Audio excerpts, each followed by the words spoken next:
What's going on, guys? Mighty LuBu here, back with some more Destiny Child. Now in today's video I wanted to make it more about kind of like tips and tricks to help you guys out there with the PVE content. There's some strategies that you can use that, you know, probably help you just basically for the rest of the game, or just, you know, if there's a stage where the difficulty is just too much for you. Maybe you haven't thought about this, but here we go. Let's just jump in. Let's just assume you have a friend or whatever. It doesn't really matter which. Just go with it. As for me, I usually use double healer here just because, I don't know, the healer that I have now, she's not that strong, man. It feels her heals are pretty damn weak. But with this combination, it's pretty good. I like it. Double healer is something that you can use if you're not necessarily struggling, but it's really hard to take you out with double healer. But anyways, usually you're gonna be barraging your opponent with heals, not with heals, with like damage, sliding all these skills, trying to take out your enemy as quickly as possible. But one thing you guys could do is right before you leave one enemy alive, and then you could take this time to build meter. You can literally stay here. You don't have to rush the content. I think, you know, most people could just start spamming skills and tapping, but you literally can just stay here, build meter, get that nice perfect if you can. Because there's 3 waves. On your 3rd wave, you're always gonna fight the boss, and you kind of want to build meter so that when you get to your 3rd stage, you have your fever time ready. And that's how you basically deal with most hard difficulty content in this game. It's usually gonna be pretty helpful, although there's always time to keep in mind. Although it probably won't matter too much. I think maybe in hard mode, once you get really deep into the content, you might need to use fever time twice. That's crazy. Or just maybe have 80% on this area right here. Let me see. I don't want to hit them too hard here. Let's see if we can get good. Oh crap. Okay, she hits too hard. Damn it. This is not a good explanation. But we can stay here building meter. This is gonna be a good showcase for that.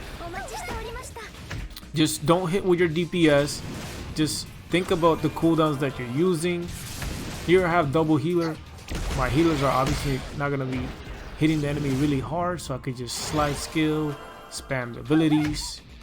Maybe I could use chang'e's speed, but actually chang'e's not gonna be that useful. She's powering up my attacker, but I don't want to use my attacker. I want to keep this right here in this screen, and this phase 2. So this is what you would use if you're struggling. You don't want to fight that boss without fever time, because it's gonna take you out. It's just too much for you to handle, right? We're just assuming that. Okay, we're building meter here. 5% left. Now we're in phase 3, and you can literally do this for the rest of the game. You can use a strategy like this where you just build meter, and by the time you get to the 3rd wave, that's when you go off. That's when you start popping off. You let all the fever time go through, and just slide skill, whatever OP abilities you have. And yeah, that's basically one of the best tips I can give you. You can apply this to just about anything.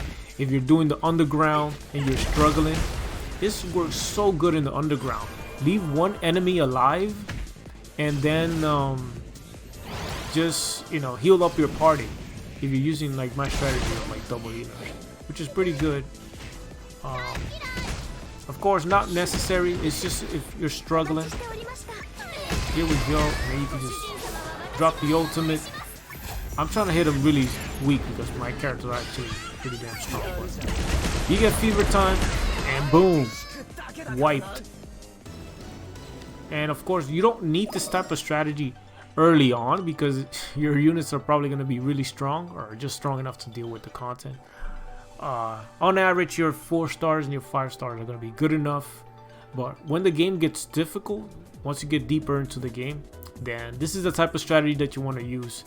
And I don't know, it's pretty helpful. You can use it just about anywhere. I guess also, let me see a couple of more tips I can share with you guys.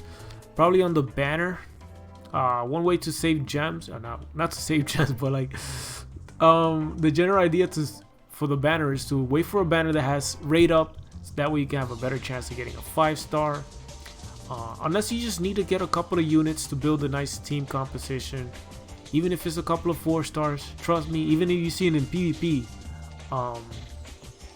that people are using well, I don't know why I said even so many times. Anyways, there's 4-star units that are being used in PvP. Their 4-star units are good.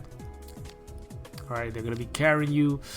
You got powerful characters like Maya here, whatever her weird name is. You got, you know, charge, speed boost if you don't have a Chang'e. You got Artemis. For some reason I cannot see art. There we go. Lovely girl. Massive burst damage. Attack 3 times and ignore defense. Beautiful. Mwah. I love it. Literally one of my favorite DPS. You have a lot of broken water units. Maybe I should go over that. It's not really a tips and tricks, it's more of an info, but poison is pretty OP, and it's simply because you can proc the poison damage and just reapply the poison afterwards. So yeah, that makes poison really good. Like compared to like bleed effects, I know this is kind of random, but it just kind of bothers me. They have never, I guess, adjusted this.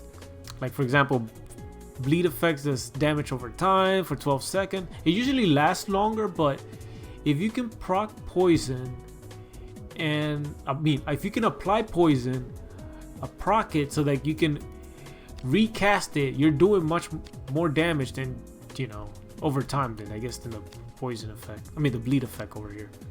Anyway, that was just kind of random, but anyway, that's just my favorite unit, Artemis for DPS. You have the poison girl over here, Elysium or Elysian. I don't know, whatever her name is, pronunciation. They have some weird names. Those are my favorites. I think there's another one too. Let me see. It's just her, Artemis. I think this girl is not too bad either. She does have poison, and she can apply it to 2 people. But Ellison does it to 3. It's just nasty, man. Poison is really sick. Yeah, that's just about it. We can also talk about maybe for PvP, the general tip. But it mostly really relies on the combination that you're going up against. So for PvP, one tip I could give, I guess, maybe talk about Mad Death. This girl is pretty OP for PvP. But one way you can counter her, you know, she's gonna shut down your healer with her ability. So just don't bring a healer. That's all I can tell you. Don't bring a healer. One strategy you could use is maybe use grass DPS, because they have lifesteal, or at least most of them do.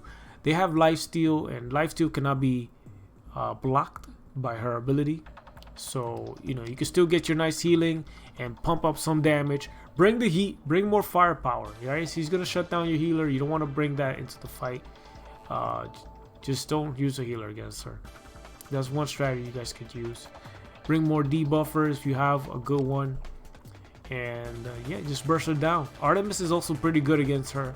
She hits really damn hard, and pretty damn good having her. But yeah, most tips I guess will be pretty average. Like for example, it's just you're fighting a water team comp, maybe you want to work on those grass units, because the thing is, this meta is exactly like Japan, or very similar, where it's gonna be grass versus water most of the time. So just keep that in mind. Until we get like really good grass units, fire units are gonna be pretty useless, or we're gonna be rare. Most people are not gonna use fire units. Like I could check the whole top 100 and you'll see very few fire units, except for like maybe 1 or 2 here and there. But overall, the majority is gonna be water and grass. So build your team around like that, and you know, hopefully you can build a nice strategy against it. So yeah, against Mad Death, just don't bring a healer like this. I would not use this for mine. This is more like my PVE team. So, but anyway, that's just my few general tips in here and there. Hope you guys enjoyed it, found something useful that you learned here today. And you know what, also the channel is growing. You know, I appreciate all the likes and subscription. It's amazing. Hopefully we get big. And yeah, see you guys later. Peace. I'm out.